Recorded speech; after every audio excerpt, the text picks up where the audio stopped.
Needless to say, it's been a volley of allegations. Just listening to that briefing by Lieutenant General Mkhwanazi, it was one revelation after another bombshell allegation. So at the heart of it, it would seem, is that he's alleging that the work of the political killings task team is deliberately being sabotaged.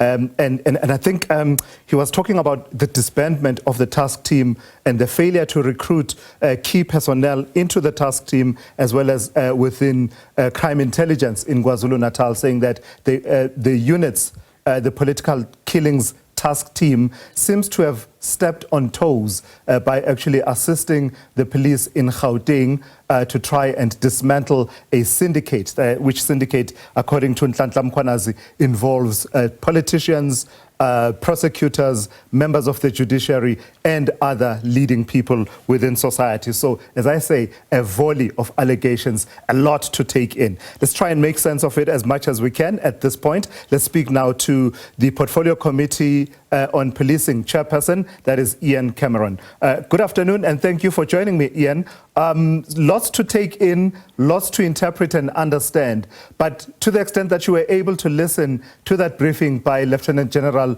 Mkhwanazi, what have you made of the allegations?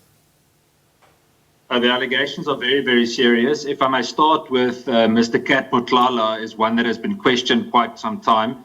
I've actually just shared and published the questions that I personally asked about Mr. Motlala a few weeks ago in Parliament to the Minister of Police, and the fact that someone like Motlala keeps on getting away with whatever he has done in the past.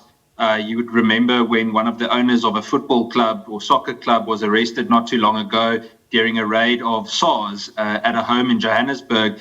Numerous or a large amount of firearms were also seized there that belonged to a security company owned by Mr. Motlala. We also questioned the private security regulator on the same thing. This is only the Motlala component. The reason why I'm zooming in on it is that if what has been said today is substantiated by solid investigation, we've got a significant problem, and it goes to show why, from a committee point of view, almost all the questions, sadly to say, regarding organized crime or high-level corruption hardly ever go with any kind of solid answer or resolution from the South African Police Service, which is obviously extremely frustrating. So you mentioned just one name, but the other names that have been mentioned by Lieutenant General Mkhwanazi include that of the Deputy National Commissioner for Crime Detection, Shadrack Sibia, who spoke to my colleague Griselda Lewis just a short while ago, but also the name of the minister. What do you make of those allegations, and how should we be responding to those as they strike at the heart of policing operations in this country? No, we should be extremely worried. I find it appalling. I think just the fact that something would go this far, I might not necessarily think that it's the best way to have people with balaclavas and almost a military kind of outfit doing such a briefing, but we should focus on what is mentioned in the briefing. I've seen people comment on the optics, but I'm more concerned about what was actually said and the names that were mentioned. And it is a massive cause for concern. We have a media briefing at Parliament tomorrow in general in the Peace and Security Cluster, where obviously we will deal with a lot of it, but we have no choice but to get everyone together and ask certain questions. The South African Police Service management was rocked by very senior arrests over the last few weeks. And at the moment, it feels like a lot of the leftover credibility, the small amount that there was, is being torn to pieces. So it is extremely concerning. I would love to hear the reaction from the minister. It is obviously important that we allow the law to take its course and that due process is followed. But that being said, nothing changes if nothing changes. And I hope, from a positive point of view, that the things mentioned today or the questions asked will push for some kind of a better outcome, that we see some kind of reform, because we can't keep on going on the way we are with the South African Police Service. Yeah. Ian Cameron, don't go anywhere. I just want to bring in Dereleen James for more political reaction. Dereleen James, an MP with ActionSA. Good afternoon to you, ma'am, and thank you for your time.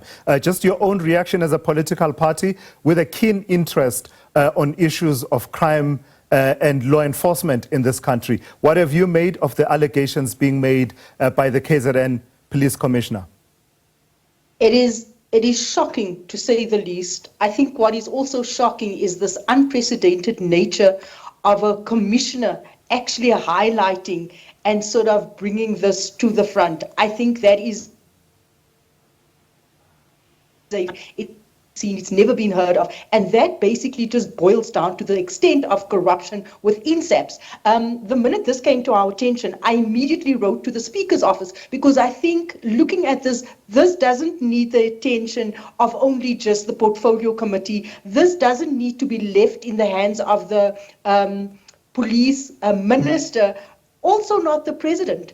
We need to urgently have a debate in Parliament about South Africa's deepening crisis, where we see SABC involved in crime. What happens right now to our many communities affected by crime? Just a few weeks ago, we had almost the entire crime intelligence arrested. The country there's a vacuum in sort of safeguarding South Africans, and now this, so kan dit nie aangaan nie. We are waiting urgently for the Speaker to get back to us, because this needs a deeper conversation. This is really, really concerning for ordinary citizens across the country, looking at the very people who's meant to serve and protect us.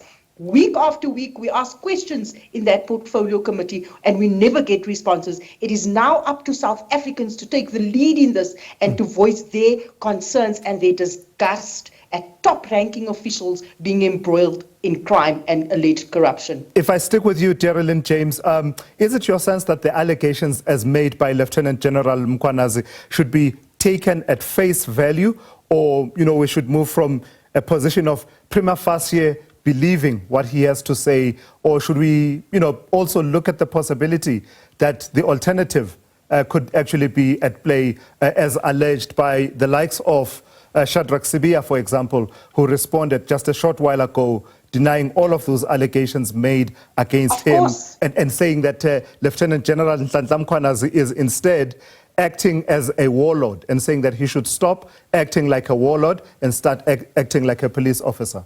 We've seen the cover-ups when it comes to police station brigadiers, what not more right now when you have generals embroiled in all of this. We can definitely not leave it to anyone in SABC to investigate this. This needs a response from Parliament, and this needs a response from South Africans. And I'm going to leave it there. It is not for us right now to sort of say whether these allegations are true, or whether, just to say that it is allegations, it is not allegations. But where there's smoke, I can tell you there's fire. Yeah. And we've seen sort of little bits we've had a taster of this in the Portfolio Committee, where the many members have come forward with tangible evidence saying that these members are embroiled in certain crimes, and we've seen absolutely nothing. We've seen no investigations, nothing. No wonder crime intelligence has been embroiled in those crimes, because they're not investigating. I'm not sure what's going to happen now, but this is a great concern, especially for our communities. This is why you have a bloodbath on the Western Cape, because SABC themselves are busy committing various crimes. Final word to you, Portfolio Committee Chairperson Ian Cameron. Does this now turn everything upside down, in a sense that, everything that we've been led to believe thus far about the goings on, for instance, in crime intelligence, the recent arrest of Dumisani Khumalo was a story that was dominating headlines until recently. But are we now at a point where we should be questioning everything we've heard recently about these units, the integrity of these units, the extent of, mistrust and distrust within these units, as well as factionalism? Sure, that's a very, very broad question. I think we need to be very careful that we don't cast judgment on our own. I agree with what Ms. James just said, or Honourable James, sorry, Dereleen. But I completely agree with what she has just said, that it's not up to us to determine who's guilty or not at the moment. The fact that this was put out into the open the way that it was, and the things that were said, indicates to you on such a senior level that we have chaos. I must just add this before I go, is that over the past few weeks, the amount of criminal doings or criminal dealings from junior to senior police members that keep on being brought up in the committee by different members in the committee indicates to us that we've got a significant leadership issue in the South African Police Service. And to be honest, whether we agree with the way that today was done or not, something's got to give. We cannot see things change if nothing changes. And I think this might be the push that we need. And I agree with what Ms. James said regarding the parliamentary inquiry. I actually want to go as far as calling it an integrity inquiry that needs to be done of the entire senior management, because at the moment it feels everything is linked. And we, at the moment, in my opinion, I certainly can't trust a very, very large amount of people in those ranks. All right, I've got to thank you for that. That's Ian Cameron. He's the Portfolio Committee Chairperson for the Police Committee in Parliament, as well as Dereleen James, who is an ActionSA member of Parliament. It sort of feels like you're being spun around. You don't know what to believe at this particular point. So much has happened in such a short space of time.